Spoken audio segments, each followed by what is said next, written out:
defenders, I think, it's like.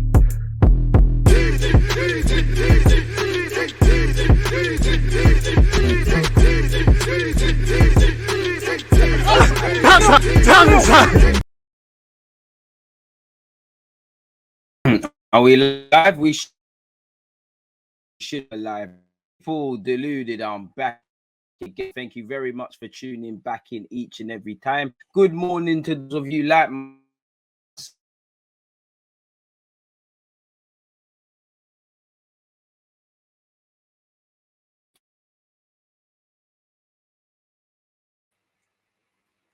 oh, one sec, people.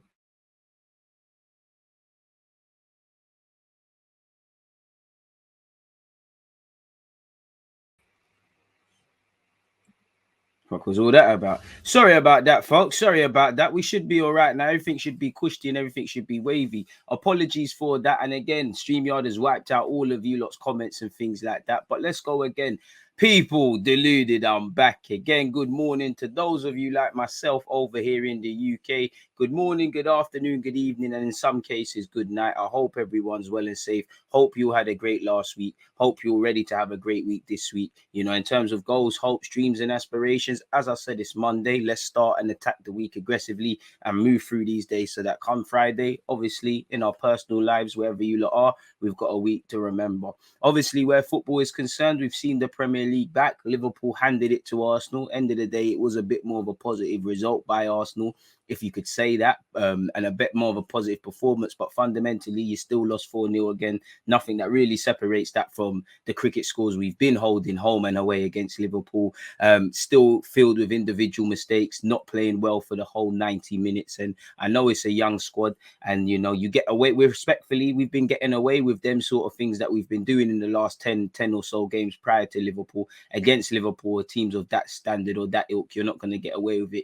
And the whole team has a lot to learn. Specifically, I think there's a lot to learn for Tomiyasu. I think Tavares, obviously, he's made that mistake. But if you go and look at the last two goals in particular, I think there's a lot we can learn defensively. We've lost our you look at, and we're going to speak about this more at 11:30. Make sure you're there. But you look at the indiscipline.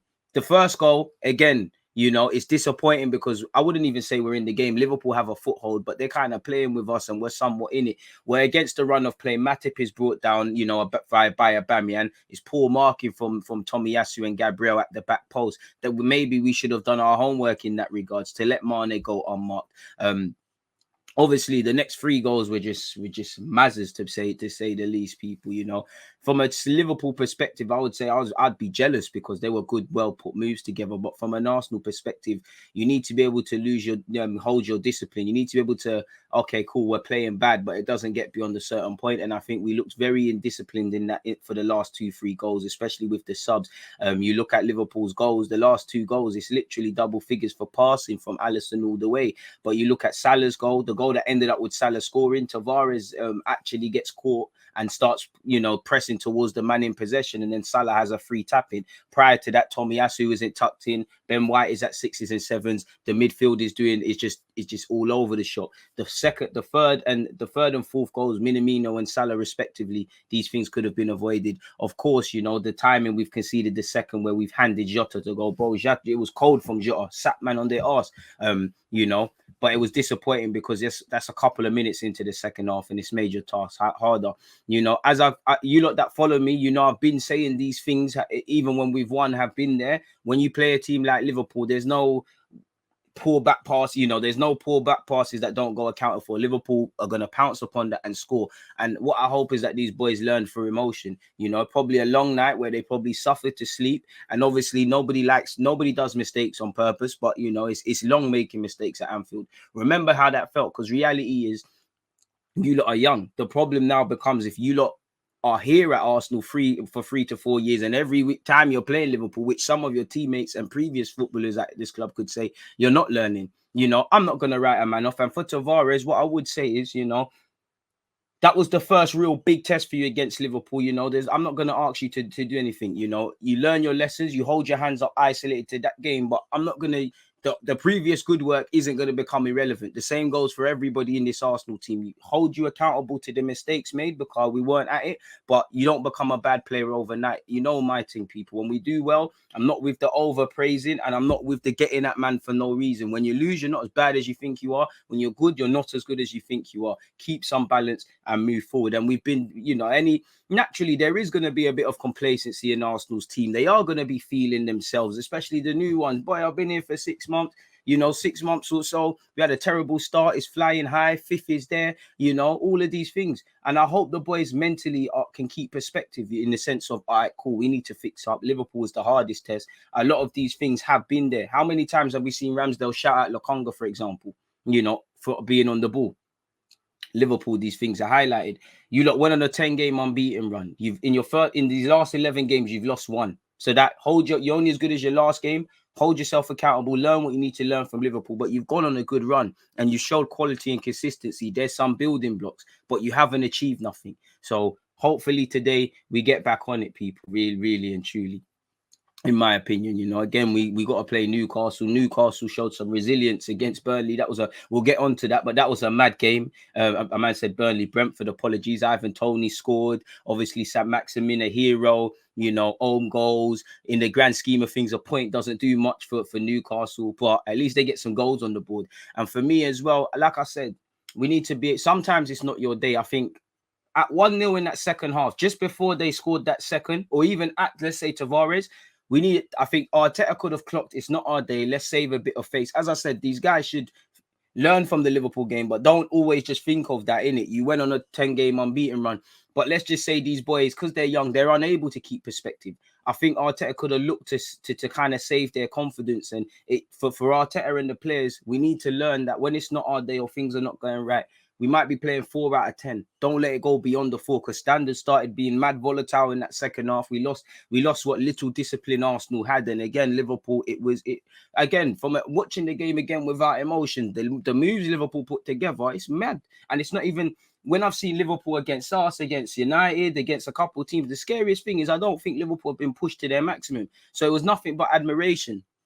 But we're indisciplined. The goal that Salah ends up scoring, it's too easy from Alisson into whoever he plays it through. The key pass is actually Henderson's in midfield, Odegaard, Smith Rowe. As I said, Tomiyasu, everybody's indisciplined. No one is getting near Liverpool shirts. And then it's put in behind. So these are the sort of things. But end of the day, it was going to happen, innit, really? It was a different 4-0 defeat, but fundamentally it's 4-0, innit? Like, you got what you deserved when you can't do some of these mistakes. And any footballers who thought they were better than they were, get back on the horse. And I think this, I don't know about anyone else, but for me, I'm not necessarily vexed by the result, because I can't lie, I've kept a cool head. Because for me, without it talking about the obvious negatives and the obvious positives that have been installed since we've turned our form around, I don't think we've done a damn thing. I still think the same of this team off the back of last season. Strong finish to last season, and we saw how up it is. I haven't learned anything with respect to the new players. I haven't learned anything. I know you can put runs together. I know you can win big games. I know you've got performances like Liverpool where you might have been good for 10 minutes. Fundamentally, it's a 90-minute game. I haven't learned anything. All I care about is, all right, you lost. You're going to drop points. We're going to drop points again. It weren't our day. Reality is you're still 5th. -4 goal difference, but you're still 5th. What you lot decide to do beyond that is pass you lot. If you lot feel sorry for yourselves, it's going to get long. If you pull your fingers out and you say, all right, cool, we try a run again. We need to get into January, that Manchester City game in good space. It is what it is, because again, we were poor against Watford. We showed some unsportsmanlike shit. We're lucky Josh King didn't square it, or the game could have been different. One thing I did like, we got the insurance. Reality is, the best case scenario is obviously Arsenal win against Liverpool, but probably would have been, heart, desire, spirit. We lose a 2-0, a 2-1. Salah dances past 8 man. What could we say? We push Liverpool to the limits, but fundamentally that still would have been a loss. So the one benefit is we've got some insurance off the Watford game, but the games are coming thick and fast. We got United in a couple of weeks, and we're going to get into the Ollie stuff in a second, people. They're going to have a new gaffer, or there's talk of a new gaffer. Certain man that you didn't rate at United are going to, and that United fans listening, the same goes for you. they're going to play amazing. Car Ollie's gone. Certain men are going to crumble. Certain players are going to put a name down. Everybody starts again. Apart from Cristiano Ronaldo and the obvious, people have to earn shots again. Man like Van der Beek couldn't buy a game, scored the last goal of the Ollie Rain. How poetic is that?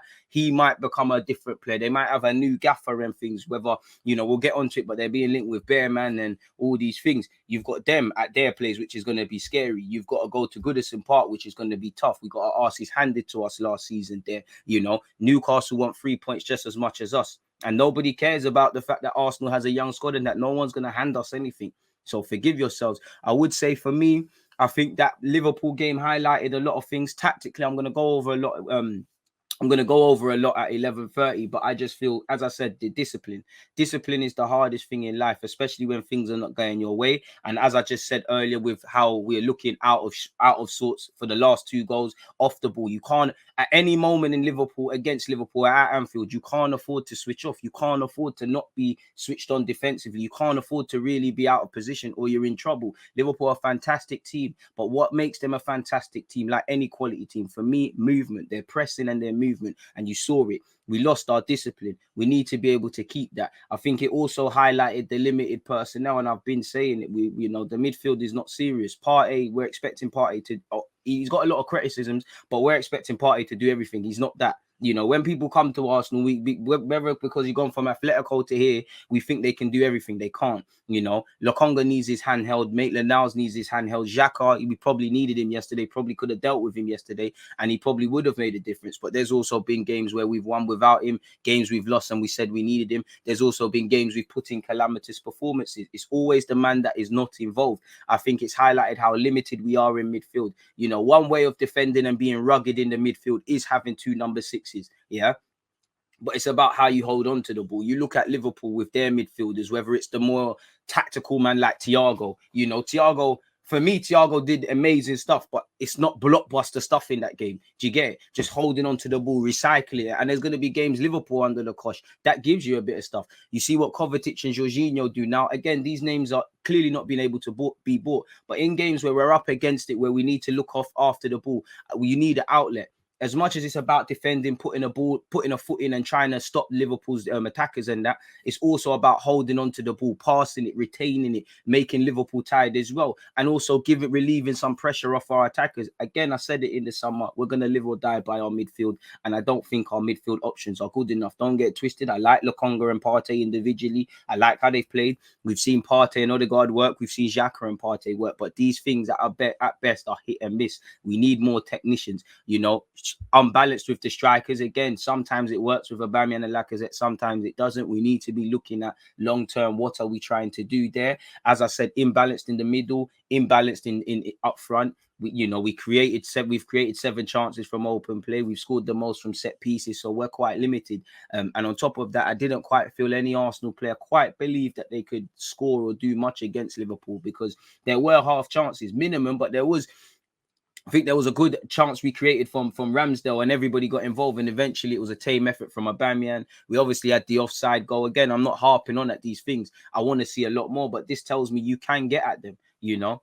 I think we let the occasion swallow us. I think we started to feel a bit sorry for ourselves. I think we wanted the ground to open up. So what I hope is that these boys learn these harsh lessons, because again, you know, it's going to be short-term pain for long-term gain. These sort of things are gonna be a thing, and as long as they learn from it, I have no issues in that regards, people. But the problem becomes if they do what some of their predecessors have done, and they don't learn from this. We see 3 or 4 times, 5 times across the years that Mane and Salah are doing this. At this point, Salah's probably going to be in a walking stick and still be trying to duppy Arsenal and things like that. So it is what it is.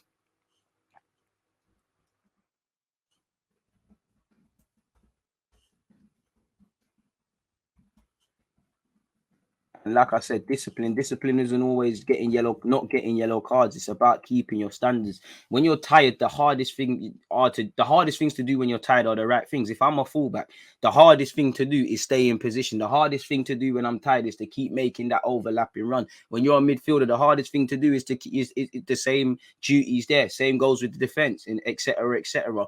You've got to keep your standards up. Of course, Liverpool is going to be tough. You're going to be run ragged. They're going to make you run about. It's easier said than done. But again, I said it in my live stream. I said, okay, cool. This is a cool first 5-10 minutes. It's about the last 5 at halftime. I mean, the first 5 and 10 minutes, last 5 and 10 minutes before the end of the half. The first 5 and 10 of that second half, and likewise the closing.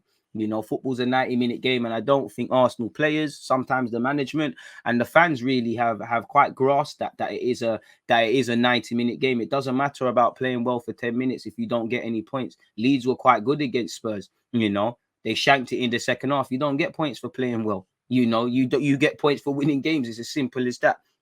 And I do think fans lack balance. You know, we talk in extremes. 1 minute, these guys are amazing. And then, you know, all the good things that they've done prior are irrelevant because they've lost to Liverpool in spectacular fashion. But I do think on top of fans lacking balance, I do think fans have mediocre standards. They don't, you know, the things they're meant to have high standards about, they don't. The things that they're meant to have a bit more of a cool expectation, they don't. Or they would really look at this midfield. Some of the OTT praise for some of these players, some of the playing favourites, you know, I'm not saying, one thing I hate about Arsenal fans is, you know, struggle to criticize a player fairly. You know, you're seen as negative and agendas. And also, I think we struggle to, like I said, you either praise or attack. It's a bit OTT. And I feel fans play favorites where we all do. I do as well. But it's like, I might say Aubameyang played bad today, but someone might say, yo, look at Aubameyang, just for example, you know, and I think that might be true, but that doesn't help. And why can't we consider many things? Fans talk about high standards. Their standards are on the floor. Fans haven't grasped the concept of players going out of form and other players needing to be in the team. Fans haven't quite grasped the concept of needing a squad. You know, they said, why are we signing up? Why are we signing this guy and that guy? We've got Smith Rowe. Oh, we can't over rely on Smith Rowe. There's a lot of things a lot of Arsenal fans in general, but speaking of Arsenal fans, they don't stop and listen and think about what they're saying. It's not making sense. And this is what makes things like this frustrating, because it's only when we lose to Liverpool, people want to hear this. I've been called negative and all these things. You know, I can only talk about what's in front of me with my football team. And I don't know about other people, but I'm not going to do the negative nagging. I'm not going to do the overly being positive. Where I see fit, there's been times I've done both where I see fit. But this is the thing, man. And I think it highlighted our, you know, we had a game plan. I did think, you know, we tried to press high. We were compact. It was working for a sec. But when you have a plan, like in a boxing match, as we all know, you might plan for a boxer. He fights like this. I'm going to do that. And your plan might work. But what when he does some mad uppercut you've never seen him do in any of your analysis videos? You've got to adapt. And sometimes I think the manager hasn't done that in the second half. And I think the Arteta needs to promote independent thinkers. And I'm not saying don't listen to the game plan, but I think the players need to be able to not take it too literally. Like, for instance, the manager could say, listen, you know what, put the balls into the channels. You lot that are playing 10 minutes into that game, you could see, this is just a general point. You could say, okay, cool, the long balls are not working. You man them, we're going to try something else. Or the manager said, get forward.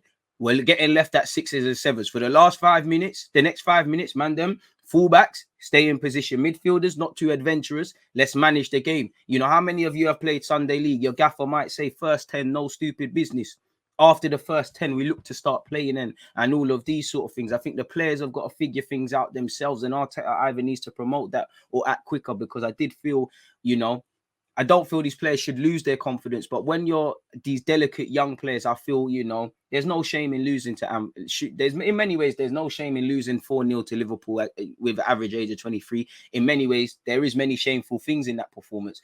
As I said at the start, the people them need balance, but when you've got a volatile group like this, like how many times we might win a game, these men are doing mad things we didn't know they had, and when they're feeling sorry for themselves, they're very bad. I think Arteta, you know, he can't hold his hand. As a parent, you can't always hold your kid's hand. You need to let him fall on the floor, get into his own fights and things like that.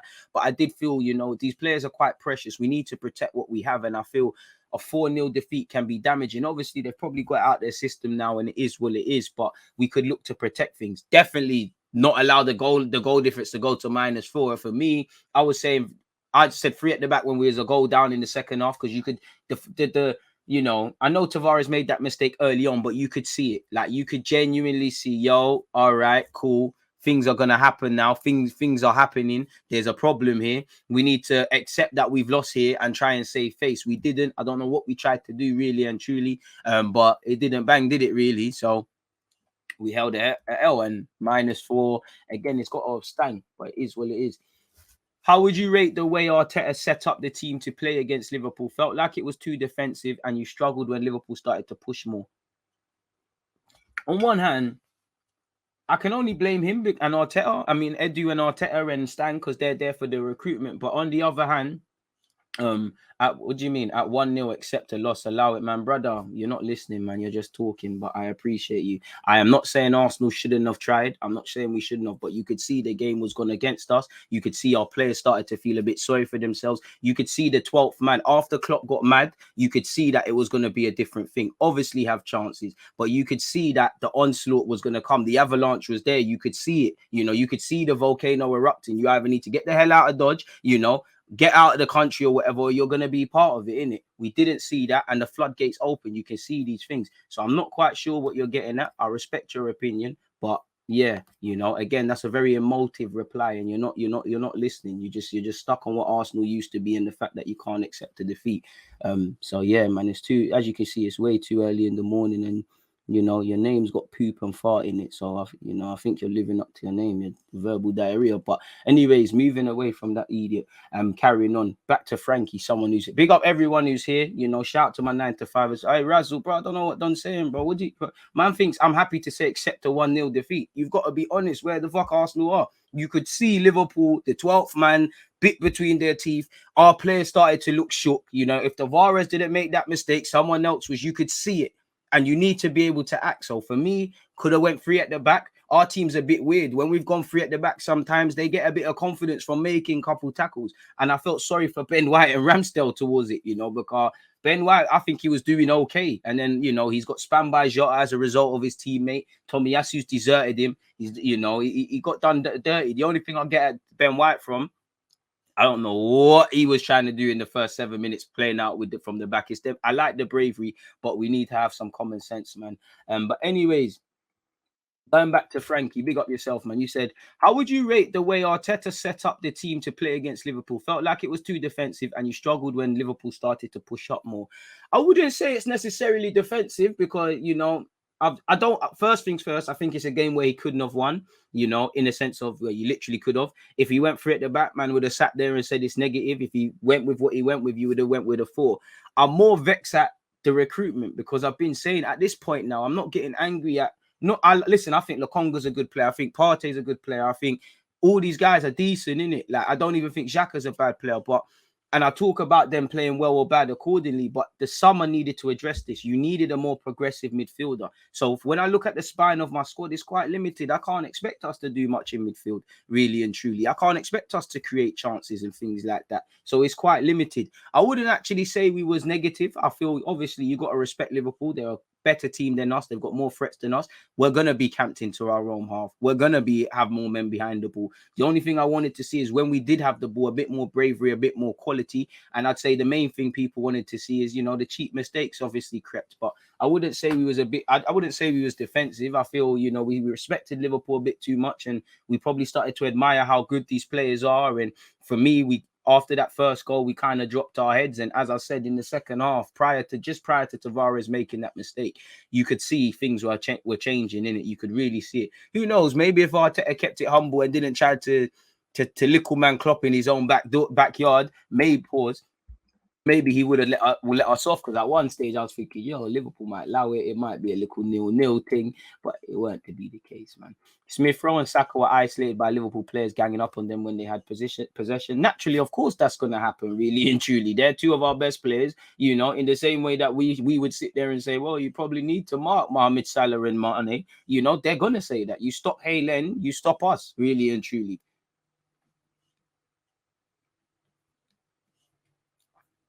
Big up you lot as well, man. Appreciate everybody that's locked in, man. Go finish from Jota. Jota's a bad boy, but it's mad, man. We were just waiting to concede. We had no assertion other than the first 20. On that subject, how do you feel about Arsenal fans who maintain those very high standards for competing in the league? You feel it's time to drop that perspective and accept a rebuild and will take time? This is where, Frankie, I would say balance, because you shouldn't have to drop your standards, but you need to know where Arsenal are at. This is why I think, according to what Arsenal fan you talk to, opinions are crazily volatile. on one hand, remember what Arsenal used to be, you know. Let's be real. You can't, there is no positives from losing 4-0. Let's be real. You know, it's very inferior, you know. We should have, you know, I do think there's a very defeative mindset. I feel anytime we play a big team, you know, we're gonna get smacked up against Liverpool. Definitely at the time, Chelsea and City were gonna hand it to us. But we can't keep saying it's a big team. At some point, we need to raise our performances across the whole 90. That being said, you know, you need to also recognize that this is a young squad with mistakes. There'll be games where you didn't think they would win, they'd win. Games where, you know, somehow they'll lose when you didn't think so, etc., etc. So I think you need balance. You need to accept where we are right now and how we're building towards it. You're on fire, Frankie, with them questions, but I would say balance, man. I wanted to see our front line drop and move up as a team. Maybe Arteta knew we couldn't do that. Front line was high at moments, made the midfield positionally confused at times. I disagree personally. I actually feel like the game plan, it was reactive, but I actually feel the strikers dropped in good positions. I feel second half we went down the shop in it like they were anonymous, but I actually clearly we weren't doing that. We was pressing, but we weren't doing that pressing thing where we're just going to press the minute it goes in. We was letting Liverpool come into a certain area if we weren't in our own half, and we'll deal with it then. I'd say the second half, as I said, you know, a mixture of feeling sorry for ourselves, Liverpool getting on top of us, and us just losing our discipline. We looked at sixes and sevens really and truly. I didn't mind the lineup really. Like I just feel we've just let ourselves down. You know, I feel second half Arteta could have saved the boys, and I feel the discipline was dropped by the players.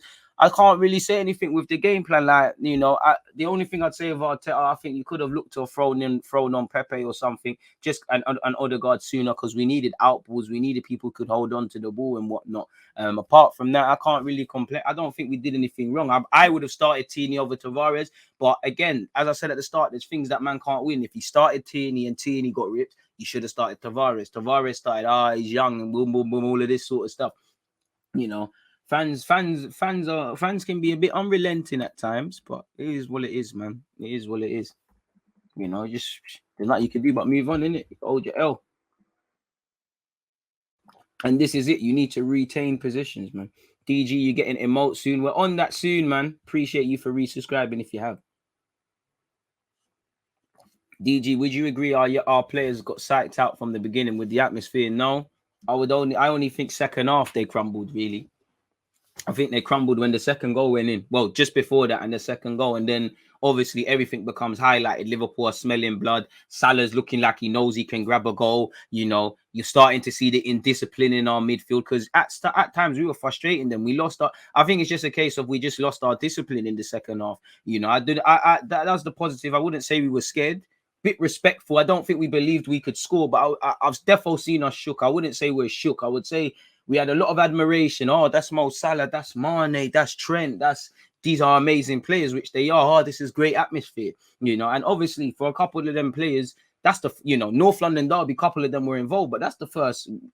You get me? Anfield, you know, Anfield's one of the stadiums that actually lives up to the hype of, you know, the shouting and the carrying on and the 12th man, and you'll never walk alone. It's a culture shock. And when you've made a mistake, it's probably like where Tavares is, it's probably a long way back. And even for me, it weren't quite a mistake, but you know, you've got to be able to sort your head out, forgive yourself for the mistake. If you lot remember, when Tavares has made that mistake, there was a couple of other moments where he's played square passes and it could have happened again because he's feeling sorry for himself. I know that because last season we won and went through in the cup and I scored the winner, you know, and I was a left back. Certain fullbacks are different, but I've said it before. I conceded a penalty cup game.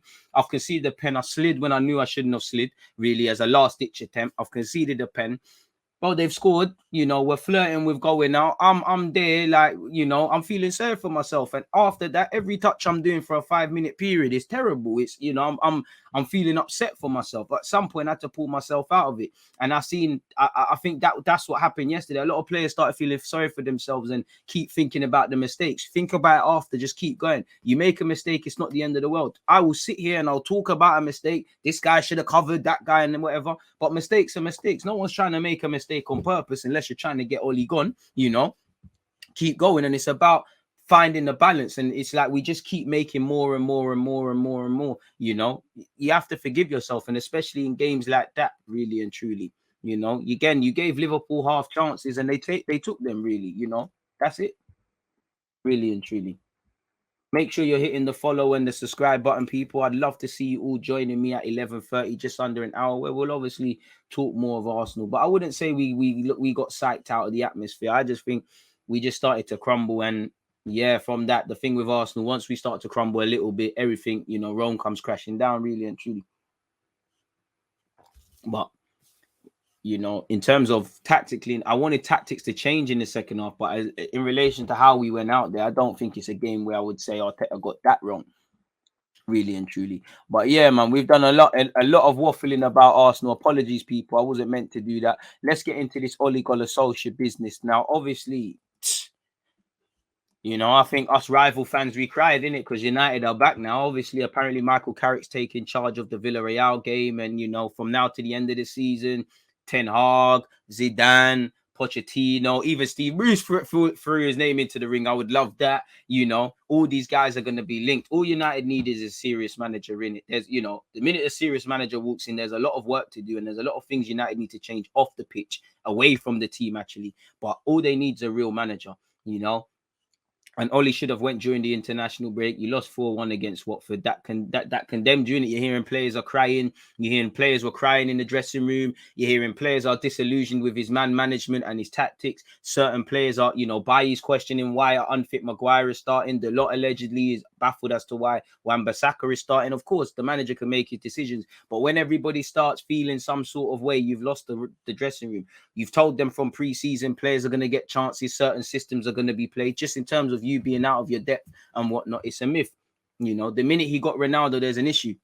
One has to wonder how much anything is going to change, because I think United are going to be back. But you look at it, and again, I'm no expert off the field, but it seems like a lot of staff above board at United, they leave United and they come back in consultancy roles. And again, I'm not saying Carrick, McKenna are the issues, but if they're still going to be coaching and whatnot, and you hear that Oli wasn't really hands-on in that, it was typically these lot, what is going to change? Now, maybe they should have acted, and maybe they didn't truly want Conte, but maybe they should have acted a few weeks ago. Maybe they didn't exactly want Conte, because as great as Conte is, it's not exactly a perfect fit, just in terms of United having a fetish for winning. And when you mention Antonio Conte, you mention winning. Now, Oli's gone.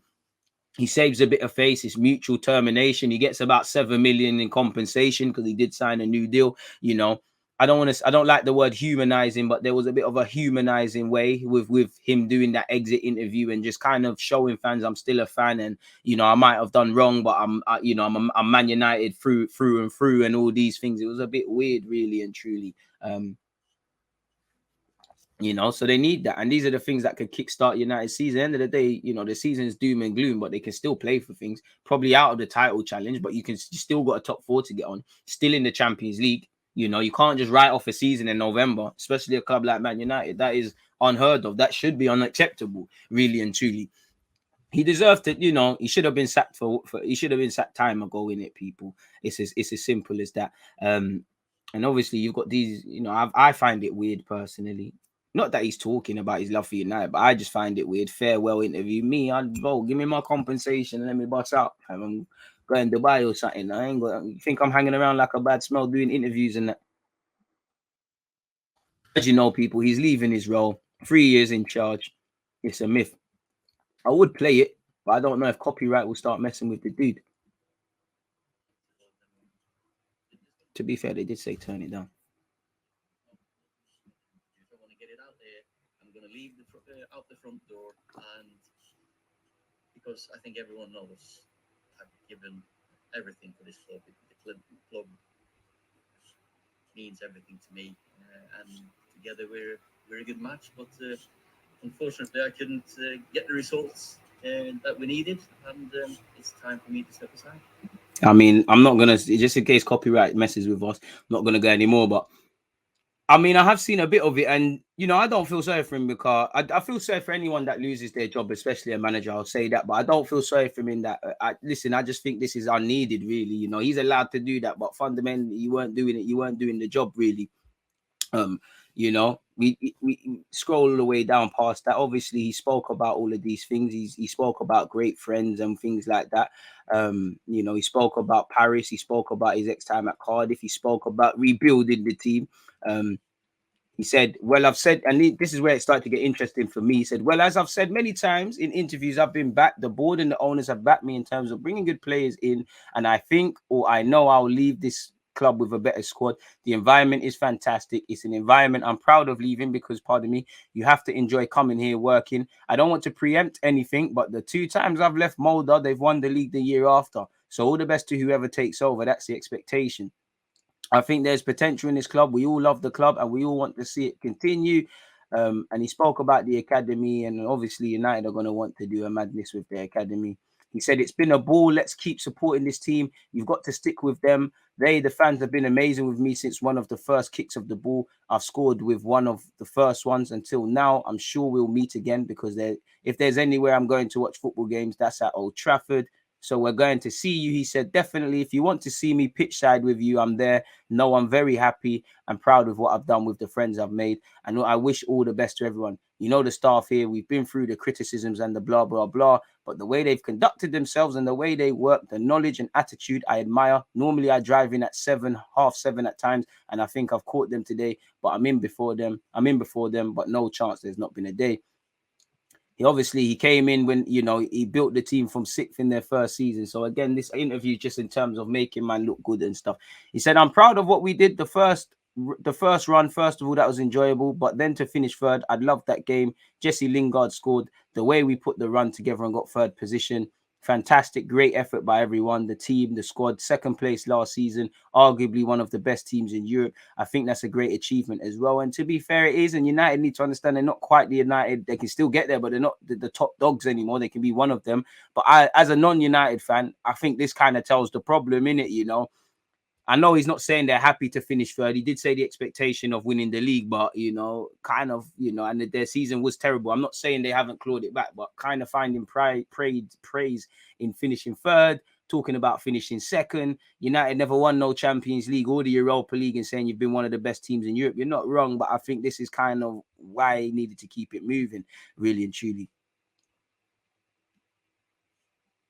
It might have been a tough time of late, Ollie, but what's next for you? I'll spend time with he did talk about spending time with his family. It's difficult with COVID and him not being able to be with them as they're in Norway and stuff. So he kept saying he's a fan and stuff like that. He went on to say, as I've said to them this morning, trust yourselves. You know we're better than this. We're not able to show it, but go out, chest out, enjoy being a Man United player in the Champions League on the biggest stage. If and when you win the game, you're through to the next round. Michael Carrick is going to be in charge. Michael, I have the utmost respect for. I love Michael to bits. I'm becoming emotional now because he's top. They'll be fine. I'll watch and support them. But you know what? Ollie should get a little, every now and again, when United are in a bit of shaky form, you should let Ollie come and give some passion to it. But again, over a 38-game period, the United players are not going to react to hearing we're Man United all the time. And you have heard he's done bewildering things like, you've heard bewildering man management, just in terms of him being out of his depth. He was a dead man walking. Everybody knew it. And for the United fans that are here, did I not that I know things, but did I, when we sat here on the watch along, did I not say I'll be surprised if I wake up on Sunday morning and Ole Gunnar Solskjaer is not gone? They clearly delayed saying he's been sacked and stuff because they wanted him to try and turn it around. But I would say in the last 48 hours, they wanted to put the statement together and let him leave through the front door because he is a legend and all of them things there. But it is what it is, man. It's absolute bookie. You think Ronaldo is putting a lot of pressure on other players, also pushing Greenwood on the right, which gets Sancho out the team? To be fair with you, I mean, Ronaldo doesn't pick the team. Greenwood's been playing on the right. And I mean, it's Man United, you need competition for places. The next manager is going to give Sancho opportunities and things, and he'll lock it down. To be fair, I know United need a right winger, but Sancho could actually bang on the left. They've got good problems. Again, they've probably got one too many attackers, but that's what United need. Greenwood messes about, Sancho's taking your place. Ronaldo, you're messing about. There's a next striker in the rings. Greenwood can play everywhere. Greenwood, you're not quite doing the business. You're not playing. United are a team that should be competing for the champs, for the Prem and all the others. So they should have a big squad. Like I said, very fine line between depth and not having depth, just having too many. But yeah, I wouldn't say he's putting pressure on other players beyond the obvious that you're getting with Ronaldo. I'd say Man United put pressure on themselves bringing in Ronaldo because the judgment now starts to become extremely different if you're bringing in Cristiano Ronaldo. Man, or not? You think man at 30? You know, you think Ronaldo at 50 years of age, I'm playing. You think he's going to be on this joke thing? Like, he doesn't want to just qualify for Champions League. If he, again, money talks, and there's a lot of an emotional thing with United, but Ronaldo's not returning if man are not trying to do elite things, especially in his career. He might as well just stayed in Italy. I was about to say coasted in Italy, but they never won the league last year. But it is what it is. So yeah, man, Ole Gunnar Solskjaer's had to pay for his job, and everyone and their nan's going to be linked with the Manchester United role, people, really and truly. You know, first things first. I know you know Zidane, Ten Hag, Pochettino, Steve Bruce, my favorite. Come on, Stevie, get that.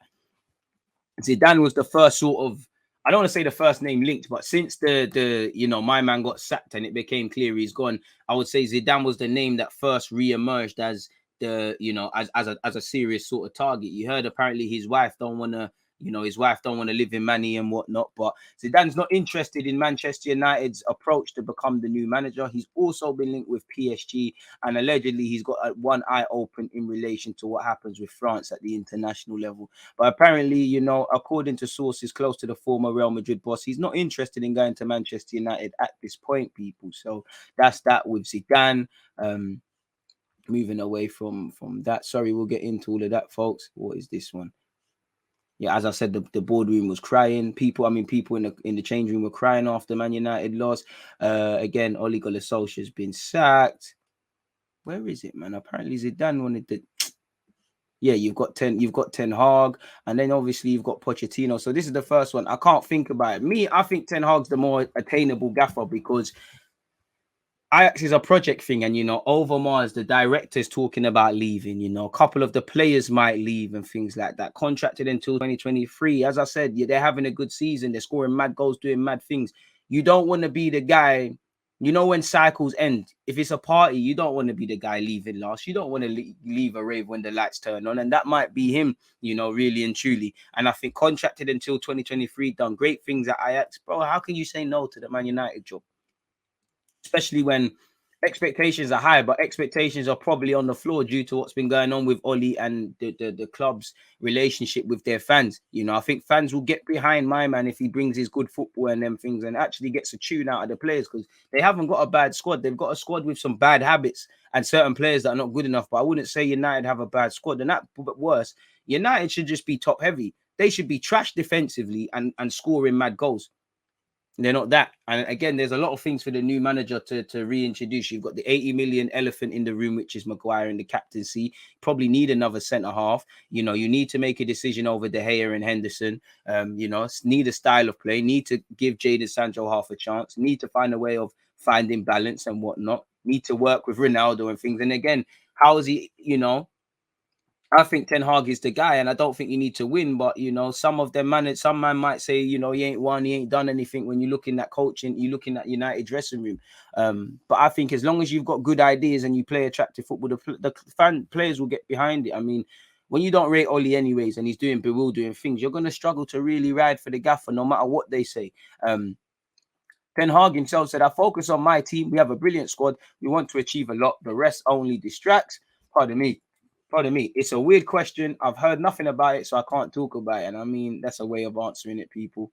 So I think he'll want it. Obviously, apologies, people. Ruben, Amorin, and Lucatelli have been thrown into the Man United ring as well, where that's concerned as well. Steve Bruce wants to replace Ole Gunnar Solskjaer and has belief. Come on, Stevie. I think you got this, man. I think you got this. I actually saw this in The Athletic. I'm trying to scroll the way down, people. Come on, Stevie. You got this, man. You're a proud Geordie, but you're a former Man United man. Steve has previously done well at Birmingham, Wigan, Sunderland, Hull, Aston Villa, and Sheffield Wednesday. And the former United skipper is said to believe he could stabilize the dressing room where morale is at an all-time low. So he probably wants the interim job. And I wouldn't say shouldn't have sacked Oli, but you know, it makes you wonder, is there a plan? Because why didn't you do this during the international break? And, you know, who is going to be the interim? And you know, are you writing off the season then, really and truly? You know, money talks. Ten Hag could be tempted, but I would, if I'm them, you know what, Ten Hag, do your thing at Ajax next season, come and stay. I'm sure you will saw Payet hit with a water bottle. Away from that, though, Pochettino is ready to quit PSG and become Manchester United manager now, with former Spurs boss unhappy in Paris and his family still based in London. Wherever your family is, you're going to want to go, and you can't turn down Man United. And they're a team that wants him. Ferguson's still making a lot of these decisions, and you can imagine it. Brendan Rodgers and Ralph Rangnick have also been thrown into the job. And apparently Pochettino is frustrated with big egos like Messi, Mbappe, and Neymar. So what do you think the fuck's going to happen at Man United? You got Cristiano Ronaldo, you got Varane, not the, and you United are a team that should always get world-class talent. So you're going to see a couple of the others. So you're going to have to, you've been linked with Man United, you've been linked with Madrid, you've got the PSG job. Pochettino, for all your tactics, you've probably got to put your finger out there. Pochettino is ready, and this will be a great signing for them, is ready to answer Man United's call if they want him to replace Ole Gunnar Solskjaer. Pochettino would be prepared to quit PSG and return to the Premier League. And as you know, Carrick has been put on gardening duty. Apparently, it is understood that Poch is prepared to leave PSG now because he's unhappy in the French capital. He's living in a hotel while his family remain in London, and is said to be frustrated at managing a dressing room with big egos like Lionel Messi, Neymar, and Mbappe. And obviously, he'll be in town on Wednesday when Man City play PSG. So there's something there. And obviously, it's talking about the other hats that are getting thrown in. And I think, people really need to read between the lines. Apparently Zidane's wife don't want to live in Manchester, so it's not going to happen. His wife's in London and might not be happy. I don't know what's going on. Di Maria, on top of things going wrong, his wife wasn't happy in Manchester. Family didn't settle. Man, keep it moving. Sometimes you don't need, if you want to know what a powerful person is going to do or where they think, look at the decisions their wife has made or their wife's doing and things like that. But anyways, people, that's that, man. That's that. I'm not going to keep reading the Ole Gunnar Solskjaer propaganda, but yeah, Hella man's name's been thrown into the ring. As I said, come on, Stevie. Hopefully Steve Bruce can nick that one. But I don't know. I don't know, people. I really, really don't know. So that's that, really. Who else he looks in? Ollie is evil and greedy. Wrong. I don't know Ollie personally to know any of that. I don't blame Zidane's wrath. Bro, has to run. I'd love Stevie to get it, man. I'd love Stevie to get it.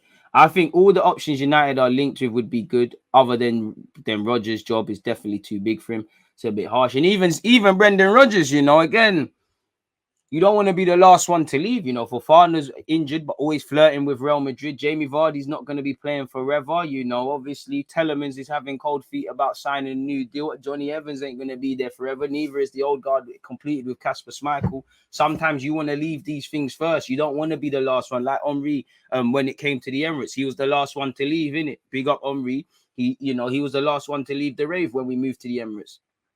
So it's a decision. Such is life. Let's respect Brendan Rodgers. I think he's bottled Europe a couple of times, Champions League, but he's got Leicester playing well and he's won an FA Cup. But it does look like, I don't want to say beginning of the end, but it does look like he could keep it moving if he wants. Make sure you're all hitting the like button, people, and you're following, and make sure you're following people and you're subscribing. Also, make sure you're hitting the like button on my YouTube vids, people, because after this, we're going on YouTube quickly. Again, one day we'll get the sponsorship deal from Twitch. Until then, we got to look after both platforms. Jacques has been linked with Roma again. Kareem Adeyemi's been linked with Arsenal. Nonsense, I know, but nonetheless, we're going to speak about that. I'm going to offer more 1-2 opinions about Arsenal in depth in that video as well. So make sure you set up your reminders and all those things there, people. And obviously, big up to the Twitch gang who's been locked in early doors, people. It's appreciative. So yeah, man, it's just disappointing that Arsenal can't sit here and say we did much beyond that. Away from that, what's this? Don't know what article that is. I'm sure you've all seen people. Well, Xavi won his first game as Barcelona manager, and I'm sure you all saw among the weekend Sergio Aguero might have to quit playing football. Apparently, Barcelona's forward situation is uncertain, people, says Xavi. So again, you're hoping that he's able to play, but there's issues there, people, and it still remains what's going on with his heart issues. And at 33 years of age, it might be time to keep it moving. Apparently, he was diagnosed with an irregular heartbeat. Again, I'm no medical man, I don't want to lie, but I'm sure Ronaldo Cristiano, that is, early on in his playing days, had something as a little kid. I think he had something wrong with his heart, if I remember correctly. And the heart's nothing to play around with, people. What you're seeing here, people, well, you're not seeing it here, but I've just seen apparently Manchester United executive vice chairman could delay departure to help appoint new manager Woodward, or he could just come back on a consultancy basis, like you're seeing what a lot of these guys are doing at United. You know, it is what it is, people, really. You know, make sure you've set your reminders for 10 a.m. because tomorrow we're going to obviously preview the Champions League and we're going to talk more about the Premier League in depth and whatnot, people. In fact, you might as well just do that now, really. Where's my timestamps? 50 Premier League review. Now, obviously, it was a crazy day, you know. It's a special day if you're a Spurs fan. They got their first 3 points in whatever. They had their first shots on target in however many years, this season, and they got their first goals in however many years. And shout out to Regulon getting his first goal for his club. And for Conte, as I said, if Spurs keep doing what they're doing against Leeds, fantastic second half, lackluster first half. Well, I'm telling you, Pep Guardiola is going to look like Conte and Pep are going to look like stunt doubles by the end of the season. Conte is going to lose that lovely set of hair, if I'm honest with you. Again, credit where due, fantastic fight back from Spurs. Again, the mammoth of Conte's job clearly is crazy because you could see the good, bad, and the ugly from Spurs. I'd say in that game, I felt their front three had to drop way too deep, more as Son and Kane, because the midfield can't offer them not much. Harry Winks has got a new lease of life. So there's still a lot of problems. Again, cheap goals conceded. Again, for large periods of that game, first half was Leeds, second half was Spurs. Leeds looked like the home team, really. And I think, shout out to Joel Gerhardt. He had a very good game in one of his only starts for Leeds. And he's doing what he can to get a look in. I think Leeds had their number and they deserved their goal. Obviously, fantastic play from Jack Harrison and obviously met by Dan James. But apart from that, you don't get points for playing well. Spurs springing their step in the second half, different gear, and they couldn't cope. Leeds looked shook even before the equalizer went in. When the equalizer went in from Højbjerg, it doesn't matter who scores as long as they do. Leeds looked like they would crumble, and I thought it might be 3-4. There was a couple of times Spurs obviously hit the post, but Leeds couldn't cope. Really and truly, that game was both teams needed 3 points. As you know, Leeds, like Brentford, no one's speaking about it. They're steadily falling through the table and falling down the table. So yeah, man, 3-goal thriller. Regulon obviously scored the winner. Better game from Emerson Royal, I felt, but still elements where he got spanned. I mean, Jack Harrison span him, I can't lie. But yeah, he did his thing. I think Mora's quite slept on where Spurs are concerned. So yeah, Spurs 2, Leeds 1. Conte gets his first 3 points. Manchester City dealt with Everton. I mean, fullback union. Reece James is as good as they like. Trent Alexander-Arnold, fantastic. The man just gets assists every game he plays. But Cancelo, what a pass for Raheem Sterling with the outside of the boot. Worth everything. You got to keep watching that. The weight of it, to peg, to score that goal and peg them back. But fantastic run from Sterling, but to see it, do it, and get it perfect from Cancelo is crazy. The man can play right back, plays left back, goes into midfield, can even chip in with a goal. Again, I don't know who the best right back in the Premier is in it, because on one hand, I think it is Cancelo. I think he's got more completeness than Trent. I think, obviously, I don't think he's a great passer, but I prefer Trent's sort of passing. But I just feel he's better defensively, quite a bit defensively than Trent. But what Trent does, Trent's definitely not bad defensively, and people overcompensate. But what Trent does, no one else can do. The man basically plays as a centre mid. The man's a world-class player, So I don't know where I stand, and I'm a big fan of Reece James. I think he's behind both of them, but I'd probably take him over them because I'm extremely biased. I like how Reece James plays, but it's crazy, man. I don't know who's better out of Cancelo and Trent, if not better, just in terms of actually, being a playmaker. They're better passers than certain midfielders in the Prem, like at Arsenal. But yeah, fantastic assist from Cancelo. Sterling Gaza Ute scores as well. It's always lovely to see that as well. Big up all the Jamaicans and fellow Caribbean regions locked in. Rodri, no right to score that. And obviously, Bernardo Silva adds insult to injury, people. As I said, Rodri, no right to score that emphatic finish he did. Absolutely not. Good appearance. Big up James McCaitry for coming on. He's a young man that Brighton tried to buy. Cole Palmer got his first start. Sometimes I think he's showing his naiveties, shooting when you don't need to shoot. Looked a bit too eager to score. But showing that, the pathway's there if you're serious at City, and you're not going to see a million kids come through, but, people will come through for all the money they've spent, their future is from a lad from Stockport. So it is what it is, you know. Manchester City did their job, as you know, Chelsea, City, Liverpool, they all won in it, and West Ham, considering that you can't say they're not in a title race, really, they dropped points, and obviously Spurs are the only beneficiaries, you know, because we've dropped points, United dropped points, West Ham dropped points, you know, Leicester dropped points, teams that are meant to be fighting up there. It's a bit of an L. Leicester got dismantled 3-0 in it, like. Thiago Silva quality, Reece James quality, Ben Chilwell couldn't be stopped, N'Golo Kante packing, man, with a fantastic finish, you know. Callum Hudson-Odoi is still playing, and, you know, considering Callum Hudson-Odoi is starting to get weekly starts now, he probably put a positive 2 fingers up at Southgate. You know, this is why he didn't want to go off and play 21s. He wanted to solidify his spot within the team at Chelsea, and right now he's earned his spot on that left wing. Whether he holds on to it is down to him. Obviously, one thing I like about Tuchel, there's depth. You know, the Spanish lads like Alonso and Azpilicueta had to hold the bench in that game, and Leicester just didn't want it. You know, Chelsea just looked like such a better football team. You know, Leicester couldn't hold on to the ball. They're giving it away. Their attackers are anonymous.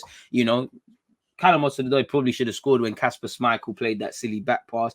Just stupidness. And what can you say, man? Obviously, the subs where Hakim Ziyech and Pulisic made the difference, but 3 points, 3-0, clean sheet, you know. Didn't really have to exert much, and, you know, no injuries. Everybody goes home laughing, really and truly, where Chelsea are concerned. You know, I think it's another game where you're looking at Kai Havertz and saying, what's going on? The decision making was terrible. Could have had 2 assists. Could have played in. I don't think it was Reece James. I think it was Callum Hudson-Odoi for a tap-in. Didn't do it, and it must be extremely frustrating watching Havertz play. You know, the 2 new managers in the league got their first 2 wins. You know, big 3 points for against Brighton. For Aston Villa and Steven Gerrard, you know, they won 2-0, and that's Graham Potter's 101st game for Brighton. You know, since he's hit the 100 mark, ain't got a win, so it's a bit of an L for him. Crazy game between Burnley and Crystal Palace. You know, good assists from Conor Gallagher and an all-round general good performance. You know, Gurhey got on the score sheet. Kone is one of the signings of the season, you know, and adding some flavour where it's quite basic at Burnley. Scored a fantastic goal. Burnley scored typical Burnley goals, but you have to rate Villa because, Crystal Palace, because they kept fighting back really and truly, and it was a good game. You know, there has been a couple of crazy games really where the league's concerned people. There was a 6-goal thriller, as I said, between Burnley and Crystal Palace. Then you had Newcastle and Brentford. Ivan Toney scored against his old team. Saint-Maximin, the hero. You know, Rico Henry got on the score sheet. You know, Brentford and Newcastle, they're both sliding down the table, and a point isn't going to help either team, and defending could have been better. But that was a good game to watch for the neutrals, really and truly, with the, you know, with just the flurry of goals, people. Even Joe Linton's getting on the score sheet. I would say it's another Newcastle game where, you know, you're not hearing anything about Joe Willock. You know, and fans were telling us we made such a big mistake selling Joe Willock. I mean, you know, selling Joe Willock, it won't be. And Alex Oxlade-Chamberlain, they might turn out to be Arsenal's best piece of business, if I'm completely honest with you. Away from all of that, as I said, you know, another new manager won in Norwich, big 3 points against Southampton. You know, Pookie got on the score sheet along with Grant Hanley, you know, cancelling out Che Adams' opener. 3 points where you can get them for Norwich is good. Watford, again, big 3 points, slaughtered Man United. You know, they even had time to miss a penalty. Sarr even got to make up for it. United were just terrible, all over the shop. Red card. You know, the only thing they did well is Sancho, Ronaldo, and Van der Beek linked up for the goal. Terrible performance. Again, it's you're not even shocked. It was just terrible, really and truly. Watford deserved it. Ran them ragged, you know. João Pedro, Ismaila Sarr, you know, King scored against his old team. They just smacked them up, bullied them. And then the red cards and how United played just compounded everything and compounded ultimately what needed to change. And Oli paid for it with his job, and he knew it was going to come. You know, Emmanuel Dennis had a good game. United couldn't cope with him. West Ham dropped 3 points against Wolves. Shout out to Raul Jimenez, obviously battling all the way back from a serious head injury to claim 3 points against West Ham. And we've already spoken about Liverpool Arsenal at the start, man. Why do you think I spoke about that at the start? There's nothing more to be said about that game, folks. You know, the least said, the better, really and truly. That was a class performance, but the beautiful thing is we've only got to play Liverpool one more time unless they're nice enough to get us in the league and things like that. I I mean, in the League Cup or the FA Cup and things. But a couple of talking points I just want to leave you lot with, people. Is it over for Rodgers at Leicester? Is this the last season? Is it time to be honest about Leeds and Brentford? Because people are very quick to give the plaudits to Bielsa and Thomas Frank, rightly so. But for Brentford, it's more normalising of performance. For Leeds, it's looking quite concerning. And I'd say the most concerning thing I keep seeing by Bielsa is man are chasing the game and bringing on Tyler Roberts, or whatever his name is. That guy is shit, pardon my language. Obviously, Conte got his first win. Arsenal still have a long way to go. We're all keen to see who the next Man United manager is. Dean Smith and Gerrard got their first wins. Cancelo versus Trent Alexander-Arnold debate. Two world-class fullbacks, really, if I'm completely honest, you know. So, yeah, that's that, people. What else are you lot saying before we keep it moving? No one expected United to hold 4. Maguire moving like a League One player. Cancelo's the best fullback in the league. Appreciate you, my guy. Appreciate everyone who's supporting the thing on Twitch. I respect him, but United, I don't know. Don't think he'd succeed as much as the others. I hear that. I hear all them comments, man. But yeah, people. Any Arsenal opinions? Make sure you're holding them, and we go over to YouTube at 11:30. I think I'm back on Twitch at 4 p.m. We're gonna play Football Manager. So yeah, and then obviously Tuesday, Wednesday, across YouTube and Twitch, you've got watch-alongs. We've got the Champions League, and before you know it, it's Arsenal versus Newcastle, 12:30 on Saturday. So the content is coming thick and fast. Trying to get some Arsenal-related. I'm trying to get Newcastle collab, by the way, but trying to get some Arsenal collaborations going. Obviously, I can't lie. I've got a lot of things to do this week, and it's a big ask, but I'm trying to get certain things for you. Like you said, our FM settings later, man. But it's been a fantastic way to start this, man, really and truly. What have you said? Start this day, really. West Ham's bubble is going to burst with a few injuries, just as the Leicester one has burst potentially. Unpopular opinion. Is it sustainable with Chelsea's, you're seeing Chelsea's defenders scoring a lot of goals for him. Is that sustainable? We'll have to see. Salute as well back at you, T. But yeah, let me let you lot go. Let me prepare for the 11:30 stream on YouTube again. It's going to be in a couple of minutes. So yeah, appreciative to everyone that's been locked in this morning. As usual, stay in good health, stay aggressively attacking your goals, stay safe, and we'll buck up again not before too long, man. People deluded, it's always a pleasure. I'm out. Because you always use that active red light defenders. I think it's like